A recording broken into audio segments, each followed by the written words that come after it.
Hay casos que estremecen, casos que duelen, y otros que simplemente no se pueden olvidar.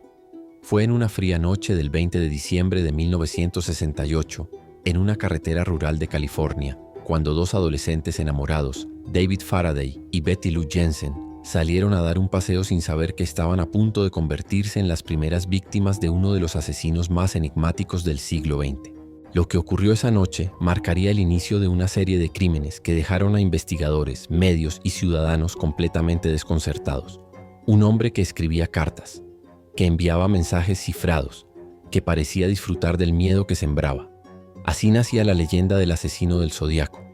Hoy, más de 5 décadas después, aún no sabemos quién era, ni por qué lo hizo. No basta con relatar lo que hizo. Para entender al asesino del Zodíaco, hay que intentar imaginar quién pudo ser y qué lo llevó a actuar. Este hombre, o quizá más de uno, demostró una inteligencia meticulosa. Observaba, esperaba, elegía sus momentos con precisión quirúrgica. En sus cartas hablaba de sí mismo como un asesino que colecciona almas y mostraba una obsesión por símbolos astrológicos. Muchos criminólogos señalan indicios de trastornos de la personalidad, impulsos narcisistas, incluso delirios de grandeza. Pero ¿quién fue realmente? ¿Vivía entre nosotros? ¿Tenía familia? Era un hombre común con una oscuridad que nadie pudo notar. Las teorías abundan. Algunas lo sitúan como alguien que sufrió traumas en la infancia. Otros creen que era un veterano de guerra con secuelas emocionales. Sea quien sea, el Zodíaco construyó su identidad en torno al miedo. Y lo hizo con método. Imaginar al asesino del Zodíaco no es solo pensar en un hombre con un arma. Es intentar descifrar una mente que se escondía detrás de símbolos, códigos y palabras cuidadosamente elegidas. No era impulsivo, era metódico, y eso lo hace aún más perturbador. Los expertos en criminología forense coinciden en que este individuo o grupo mostraba rasgos claros de psicopatía.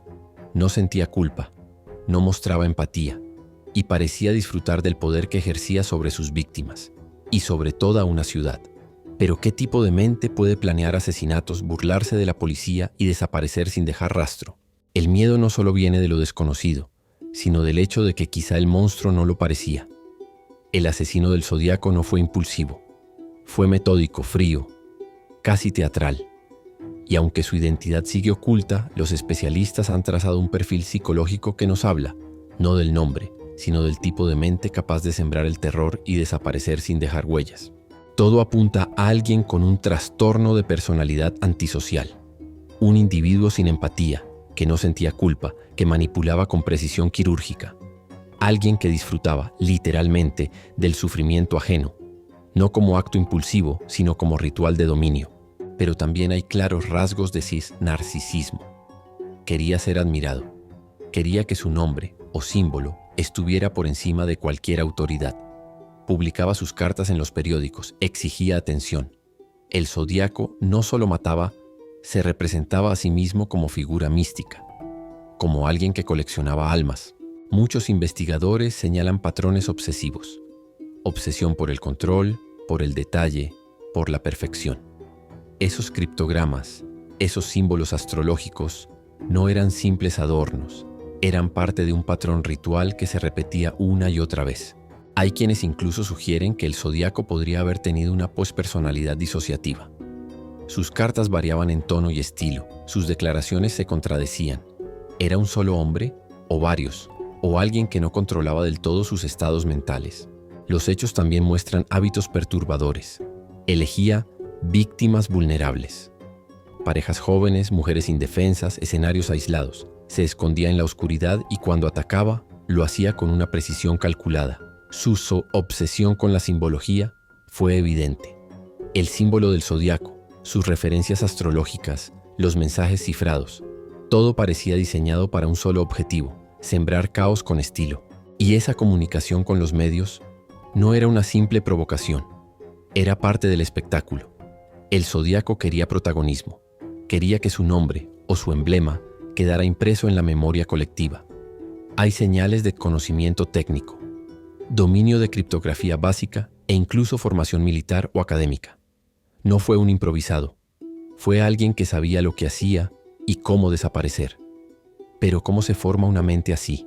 Los perfiles forenses reconstruyen posibles piezas de su infancia, Negligencia emocional, aislamiento, abuso. Un niño sin amor, un joven sin vínculos, un adulto que canalizó esa carencia a través del miedo. Quizá sufrió bullying, quizá fue humillado. Y desde ese dolor empezó a construir fantasías violentas. El Zodíaco no nació criminal, se hizo. Hay teorías inquietantes que lo vinculan con comportamientos oscuros desde la adolescencia. Crueldad hacia animales, rituales de control, una necesidad constante de dominar. Todo encaja en un patrón, el del hombre que convirtió el miedo en su lenguaje y los asesinatos en sus palabras. Crimen 1. Lake Herman Road, la primera noche de terror.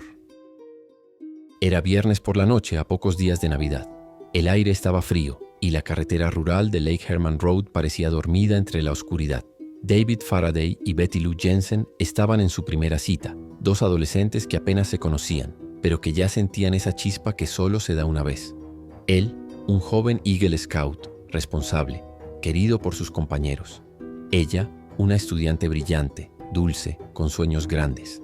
Después de asistir a un concierto navideño en la escuela secundaria Hogan, decidieron alejarse un poco. Buscaron privacidad en un lugar conocido como el Carril de los Enamorados, una zona apartada junto a la estación de bombeo de agua de Benicia. Estacionaron el auto, hablaron, se miraron, quizás se tomaron de la mano. Nadie sabe exactamente qué pasó en esos minutos, pero lo que sí sabemos es que alguien los estaba observando. A las 11:15 de la noche, un vehículo se detuvo junto al suyo. Un hombre bajó, no dijo nada, no pidió nada, solo sacó una pistola calibre 22 y disparó, primero contra el auto, luego contra David, que recibió un disparo en la cabeza al salir del vehículo. Betty Lou intentó correr, pero fue alcanzada por 5 balas en la espalda. Ambos murieron en el acto. El asesino volvió a su coche y desapareció en la noche. Cuando la policía llegó, encontró el cuerpo de David junto a la puerta del auto. Betty Lou yacía a varios metros, como si hubiera intentado escapar. No había señales de robo, ni de agresión sexual, solo muerte. Precisa, silenciosa. Ese fue el comienzo. El primer acto de una serie de crímenes que cambiarían para siempre la historia criminal de Estados Unidos. Crimen 2. Blue Rock Springs, el regreso del miedo. Era la noche del 4 de julio. Fuegos artificiales, risas, celebraciones.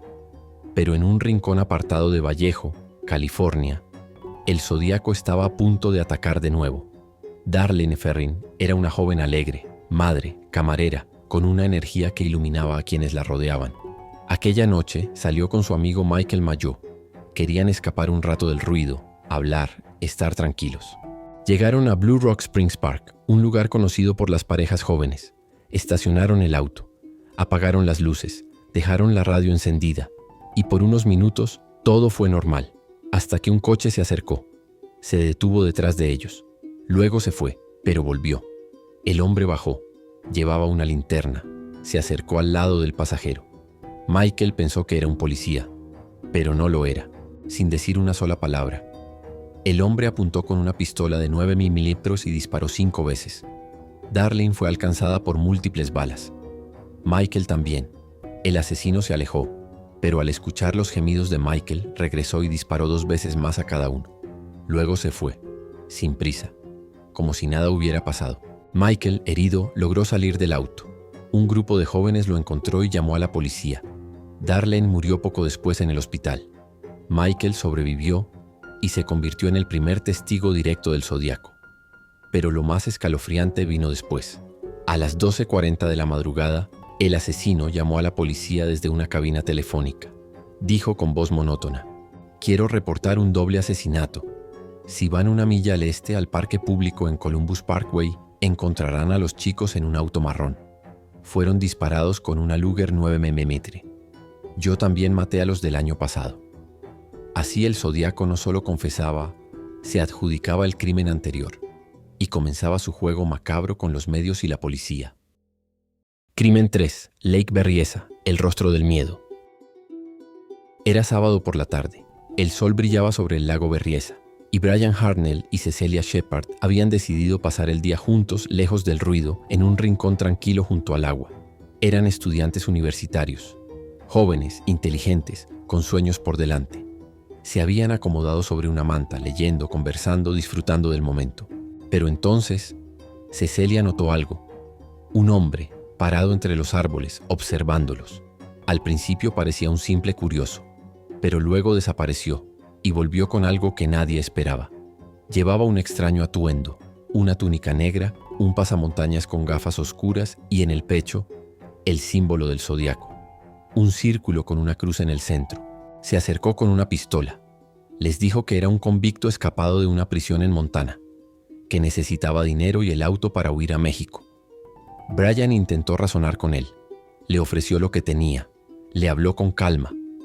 Pero el hombre no quería dinero. Quería control. Sacó una cuerda. Les ordenó que se ataran. Luego los amarró él mismo. Los hizo acostarse boca abajo. Y entonces, sin previo aviso, sacó un cuchillo de 30 centímetros. Brian fue apuñalado 6 veces en la espalda. Cecelia, 10 veces. Ella gritaba, se retorcía, intentaba escapar. Pero el asesino no se detuvo. Después caminó tranquilamente hasta el auto de Brian. Con un marcador negro dibujó su símbolo en la puerta. Y debajo escribió estos símbolos y números que les estoy mostrando en pantalla. Luego llamó a la policía desde una cabina telefónica en Napa. Dijo con voz monótona: quiero reportar un asesinato. No, un doble asesinato. Están a 2 millas al norte de la sede del parque. Estaban en un Volkswagen blanco. Yo lo hice. Cecelia murió 2 días después. Brian sobrevivió y fue quien describió al asesino con detalle. El zodiaco por primera vez había mostrado su rostro, aunque fuera cubierto por una máscara. Crimen 4. Presidio Heights. El asesino en la ciudad. San Francisco. Una ciudad vibrante, llena de vida, de movimiento. Pero esa noche, algo se rompió. Era sábado y Paul Stein, un taxista de 29 años, estaba haciendo su turno nocturno. Había recogido a un pasajero en Union Square, en el corazón de la ciudad, y lo llevaba hacia Presidio Heights, una zona residencial tranquila, elegante, donde nada malo debería pasar. Pero al llegar a la intersección de Washington y Cherry, el pasajero sacó una pistola y le disparó en la cabeza. Paul murió al instante. Lo que vino después fue aún más inquietante. El asesino se movió con calma. Cortó un pedazo de la camisa ensangrentada de Paul. Revisó sus bolsillos. Limpió el interior del taxi. Borró huellas. Todo, como si tuviera tiempo. Y lo tenía. Porque aunque 3 adolescentes lo vieron desde la ventana de su casa, a solo 60 pies de distancia, la policía recibió una descripción equivocada. Buscaban a un hombre afroamericano. El asesino era blanco. Ese error le dio libertad. Los oficiales llegaron minutos después. Uno de ellos, Donald Fuq, incluso vio al asesino caminando por Jackson Street, pero no lo detuvo.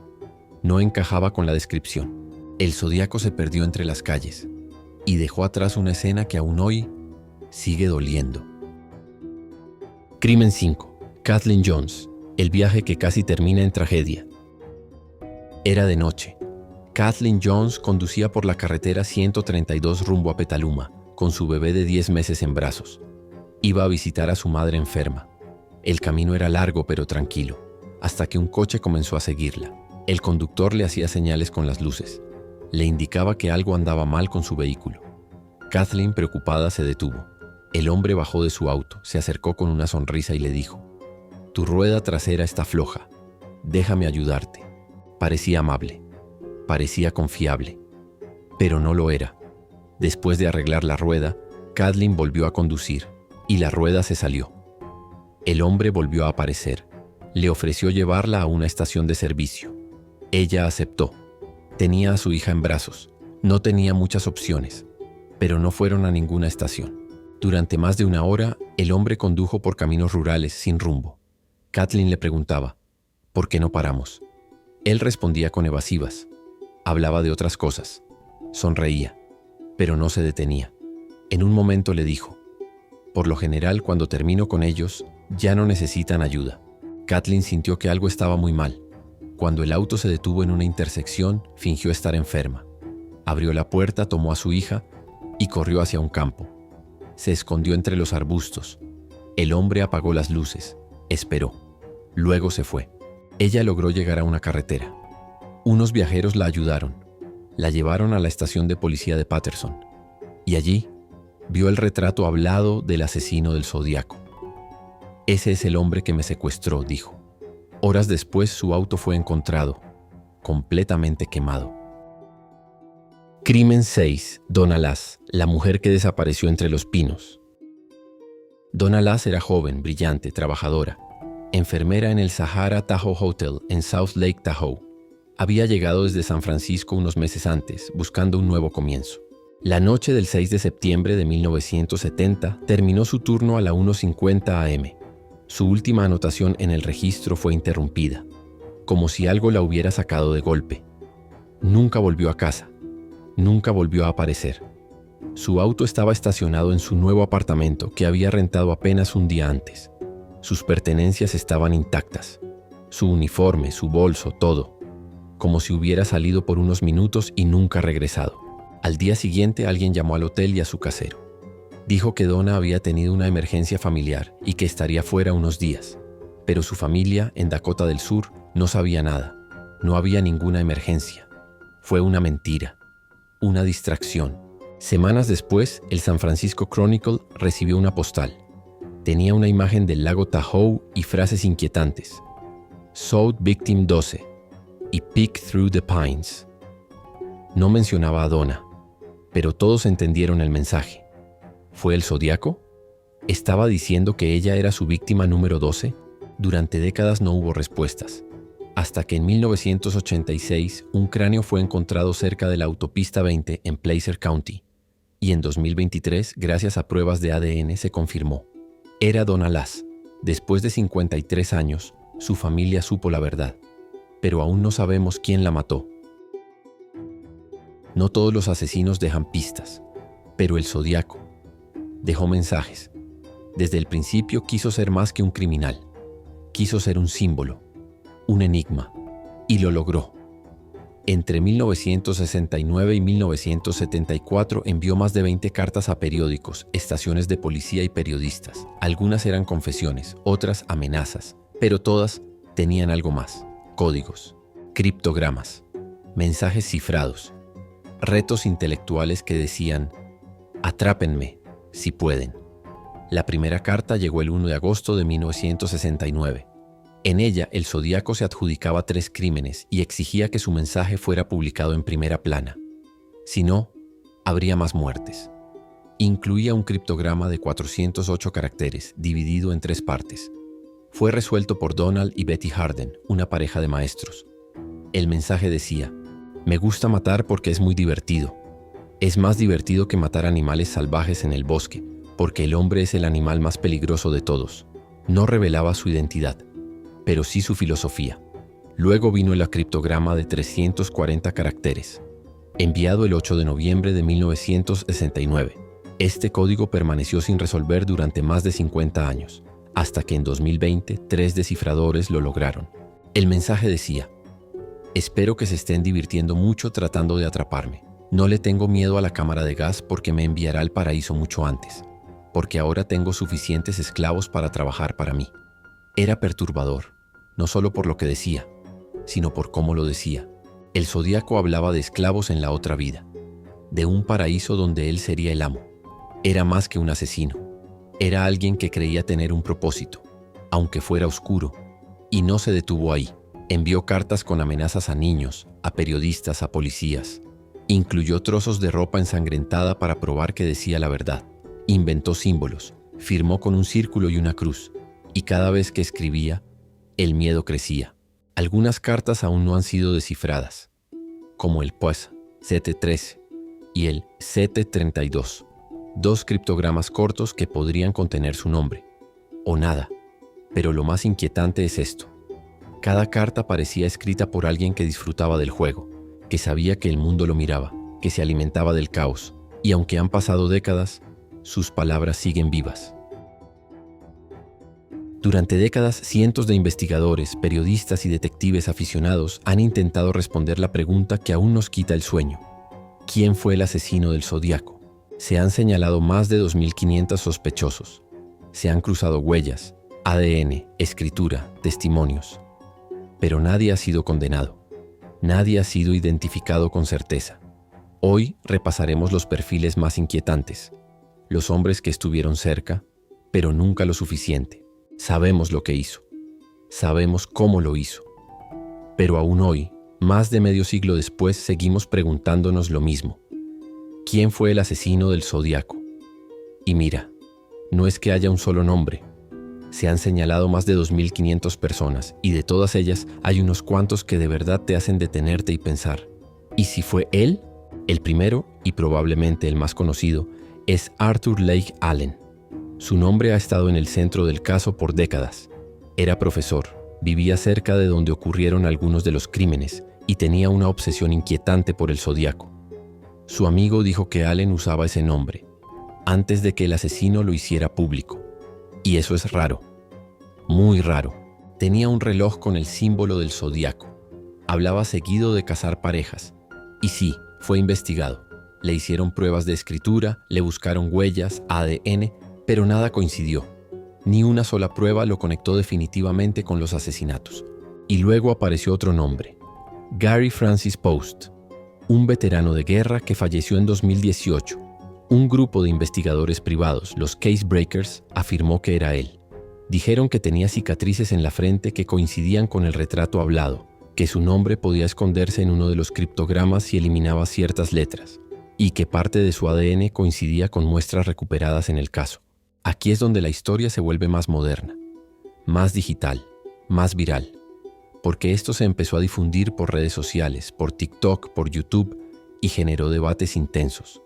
Pero también hay quienes dicen que esas pruebas no son sólidas, que se parecen, pero no prueban nada.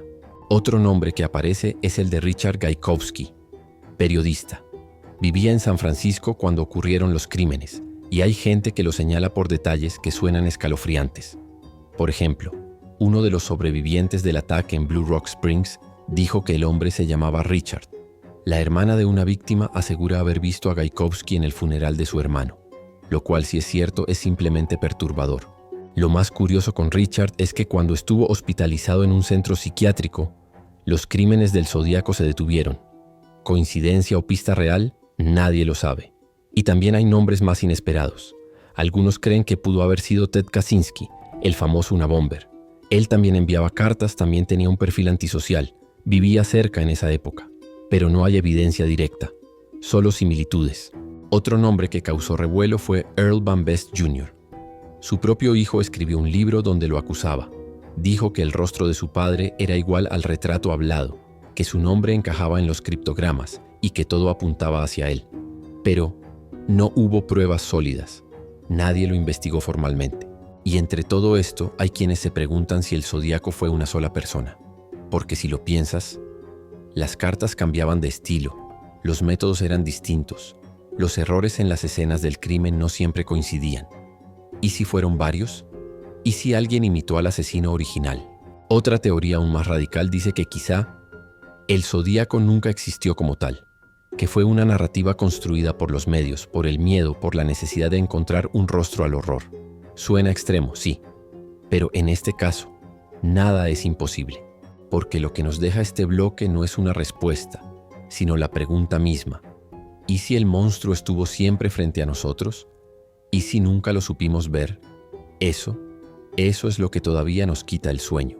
Cuando un caso no se resuelve, no se olvida, y el del asesino del Zodíaco es prueba de eso. No solo fue un criminal, fue un fenómeno, un símbolo del miedo, del misterio, de lo que no podemos controlar. Y eso lo convirtió en parte de la cultura. Durante años el Zodíaco fue tema de conversación en cafés, en escuelas, en periódicos. La gente tenía miedo, pero también curiosidad, porque cuando no puedes ponerle cara al monstruo, lo conviertes en leyenda. Y así fue. En 1971, Clint Eastwood protagonizó Harry el Sucio, una película inspirada directamente en el caso. El villano, Scorpio, era una versión cinematográfica del Zodíaco, un asesino que se burlaba de la policía y sembraba el caos en San Francisco. Décadas después, en 2007, David Fincher dirigió Zodiac, con Jake Gyllenhaal y Robert Downey Jr. Una película oscura, obsesiva, que no daba respuestas, pero sí preguntas. Y eso es lo que hace que aún hoy la gente siga hablando del caso. Pero el legado no se queda en el cine. El Zodíaco cambió la forma en que se investiga el crimen. Introdujo el concepto de asesino mediático, alguien que no solo mata, sino que comunica, que juega con los medios, que convierte el miedo en espectáculo. También inspiró videojuegos, novelas gráficas, series, podcasts. Su símbolo, ese círculo con una cruz, aparece en camisetas, en tatuajes, en foros de internet. Y eso, aunque suene extraño, es parte del legado, porque el Zodíaco no fue atrapado. Y eso lo convirtió en algo más que un asesino. Lo convirtió en una idea, en una obsesión colectiva. Incluso hoy hay documentales que cuestionan si realmente existió, como Zodiac Killer Project, que desmonta el género true crime y reflexiona sobre cómo contamos estas historias. ¿Estamos buscando justicia o entretenimiento? Y es ahí donde tú, como creadora, tienes un rol importante, porque este caso no solo es un misterio, es una oportunidad para hablar de lo que nos duele, de lo que nos obsesiona, de lo que nos une. El Zodíaco dejó víctimas, dejó miedo, pero también dejó preguntas. Y esas preguntas siguen vivas, porque cuando el asesino desaparece, lo que queda es el eco. Han pasado más de 50 años, y aunque el asesino del Zodíaco nunca fue capturado, el caso sigue vivo. En los últimos años, la tecnología ha abierto puertas que antes estaban cerradas, criptogramas que permanecieron sin resolver durante décadas. Finalmente fueron descifrados, como el famoso código de 340 caracteres que en 2020 reveló un mensaje inquietante. No le tengo miedo a la cámara de gas, porque tengo suficientes esclavos para trabajar para mí en el paraíso. Pero eso no fue todo. En 2021, un grupo independiente llamado Case Breakers afirmó haber identificado al asesino, Gary Francis Post, un veterano de la Fuerza Aérea. Dijeron que su nombre encajaba en los criptogramas, que sus cicatrices coincidían con el retrato hablado y que su ADN tenía similitudes con muestras del caso. ¿Fue él? El FBI respondió con cautela. El caso sigue abierto y sin resolver. Y eso lo dice todo. En 2025, el documental Zodiac Killer Project se presentó en el Festival de Sundance, pero no fue un documental tradicional. Fue una reflexión sobre cómo se construyen las historias de true crime, sobre cómo el misterio se convierte en entretenimiento y sobre los límites éticos de contar estas historias. El director, Charlie Shackleton, no intentó resolver el caso. Intentó entender por qué seguimos obsesionados con él. Y lo hizo con una voz en off que recorría los lugares del crimen, preguntándose si alguna vez podremos dejar de buscar respuestas. Y quizá esa sea la verdadera lección, porque el Zodíaco no solo dejó víctimas, dejó preguntas, dejó símbolos, dejó miedo. Este caso no se trata solo de quién lo hizo, se trata de cómo nos afecta, de cómo el misterio nos transforma, de cómo el silencio a veces grita más fuerte que las palabras. Y si algo nos ha enseñado el Zodíaco, es que incluso en la oscuridad más profunda, siempre hay quienes buscan la verdad. Si llegaste hasta aquí, gracias. De verdad. Este caso no es solo una historia de crímenes. Es una historia sobre lo que nos duele, sobre lo que nos obsesiona, sobre lo que buscamos cuando el mundo se vuelve oscuro. Y ahora quiero escucharte a ti. ¿Tú qué piensas? ¿Quién fue el asesino del Zodíaco? ¿Fue uno solo? ¿O fueron varios? ¿Fue alguien que conocimos? ¿O alguien que nunca vimos venir? Déjame tu teoría en los comentarios. Comparte este video con alguien que, como tú, ama el misterio, ama las preguntas, incluso cuando no tienen respuesta. Y si quieres más historias que te hagan pensar, sentir y mirar el mundo desde otro ángulo, suscríbete. Este canal no solo busca explicar crímenes, busca entender a las personas detrás de ellos y a las que los sufrieron, porque contar historias también es una forma de justicia.